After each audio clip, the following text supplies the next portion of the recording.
محمد یا رسول اللہ یا حبیب اللہ یا رسول اللہ۔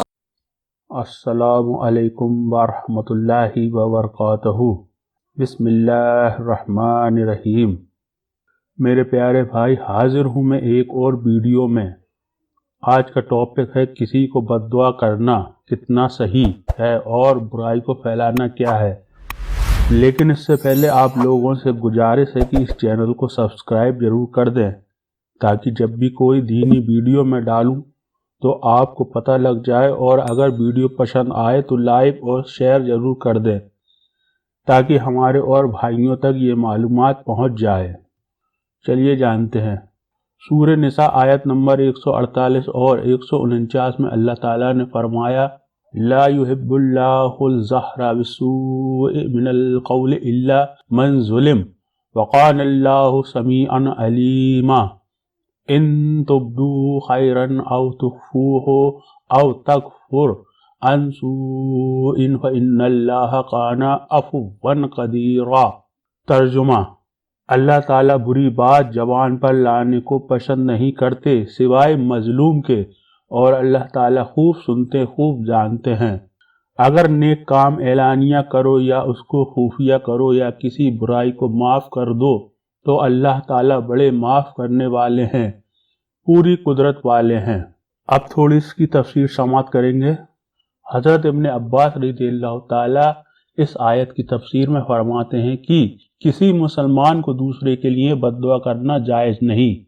ہاں، جس پر ظلم کیا گیا ہو اور اسے اپنے ظالم کے لیے بد دعا کرنی جائز ہے، اور وہ بھی اگر صبر بسیم سے کام لے تو فضیلت اسی میں ہے۔ ابو داؤد میں ہے کہ حضرت عائشہ صدیقہ رضی اللہ تعالی عنہا کی کوئی چیز چور چرا کر لے گئے تو آپ ان کے لیے بد دعا کرنے لگیں۔ آپ اللہ کے رسول صلی اللہ علیہ وسلم نے سن کر فرمایا: کیوں اس کا بوجھ ہلکا کر رہی ہو؟ یعنی اس طرح اسے بد دعا دے کر تم اس کے گناہوں کو ہلکا کر دو گی۔ حضرت حسن بصری رحمۃ اللہ فرماتے ہیں کہ اس کے لیے بد دعا نہ کرنی چاہیے، بلکہ یہ دعا کرنی چاہیے: اے اللہ، اس چور پر تو میری مدد کر اور اس سے میرا حق دلوا دے۔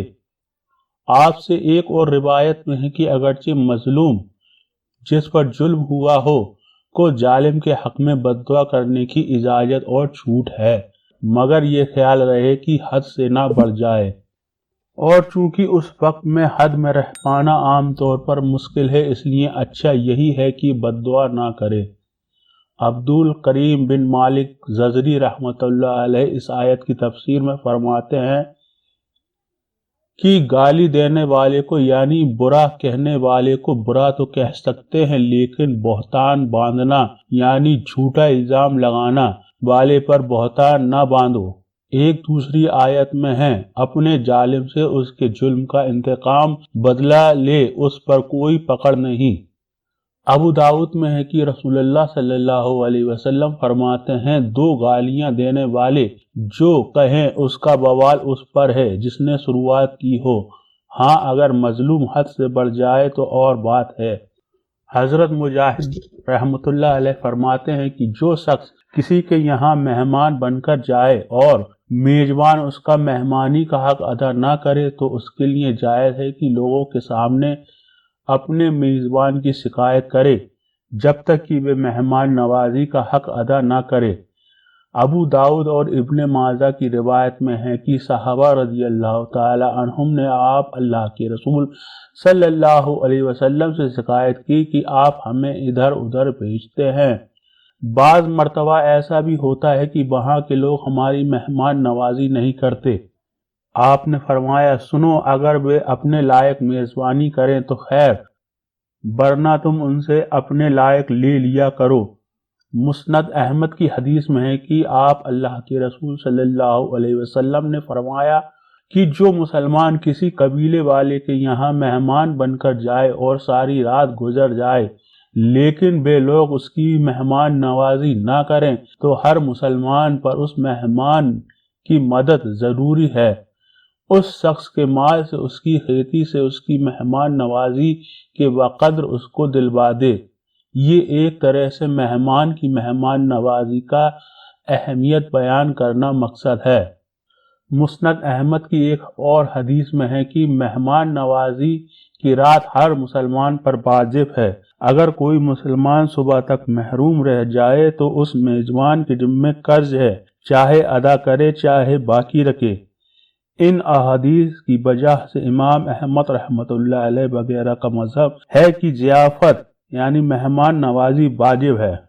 ابو داؤد وغیرہ میں ہے کہ ایک شخص سرکار دو عالم صلی اللہ علیہ وسلم کی خدمت میں حاضر ہو کر عرض کرتا ہے کہ یا رسول اللہ، مجھے میرا پڑوسی بہت تکلیف پہنچاتا ہے۔ آپ نے فرمایا، جا ایک کام کر، اپنا تمام مال و اسباب گھر سے باہر نکال کر رکھ دے۔ اس نے ایسا ہی کیا اور راستے پر اسباب یعنی گھر کا سامان ڈال کر وہیں بیٹھ گیا۔ اب جو گزرتا ہے وہ پوچھتا ہے کہ کیا بات ہے؟ یہ کہتا ہے، میرے پڑوسی مجھے ستاتا ہے، میں تنگ آ گیا ہوں۔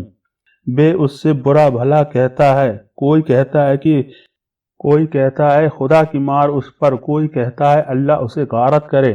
جب پڑوسی کو اپنی اس طرح کی رسوائی کا حال معلوم ہوا تو اس کے پاس آیا، منتیں کرنے لگا کہ اپنے گھر چلو، خدا کی قسم اب مرتے دم تک آپ کو کسی طرح نہ ستاؤں گا۔ پھر ارشاد ہے کہ اے لوگوں، تم کسی نیکی کو ظاہر کرو تو اور چھپاؤ تو تم پر کسی نے ظلم کیا ہو اور تم اسے درگزر معاف کرو تو اللہ کے پاس تمہارے لیے بڑا ثواب، پورا اجر اور اعلیٰ درجے ہیں۔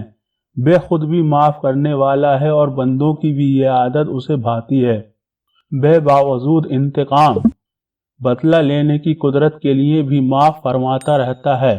ایک روایت میں ہے کہ عرش اٹھانے والے فرشتے خدا کی تسبیح کرتے رہتے ہیں۔ بعض کہتے ہیں، خدایا تیری ذات پاک ہے کہ تو باوجود جاننے کے لیے بھی بردباری اور چشم پوشی کرتا رہتا ہے۔ بعض کہتے ہیں، اے قدرت کے باوجود درگزر کرنے والے خدا، تمام پاکیاں تیری ذات کے لائق ہیں۔ صحیح حدیث میں ہے کہ صدا و خیرات سے کسی کا مال گھٹتا نہیں، درگزر کرنے اور معاف کر دینے سے اللہ تعالیٰ اور عزت بڑھاتا ہے۔ اور جو شخص خدا کے حکم سے تواضع، فروتنی اور عاجزی اختیار کرے، اللہ اس کے مرتبے اور اس کی عزت و وقار کو بڑھا دیتا ہے۔ تو آپ لوگوں کو یہ مختصر سی معلومات کیسی لگی کمنٹ میں ضرور بتائیں۔ ملتے ہیں ایک اور ویڈیو میں انشاءاللہ تعالی۔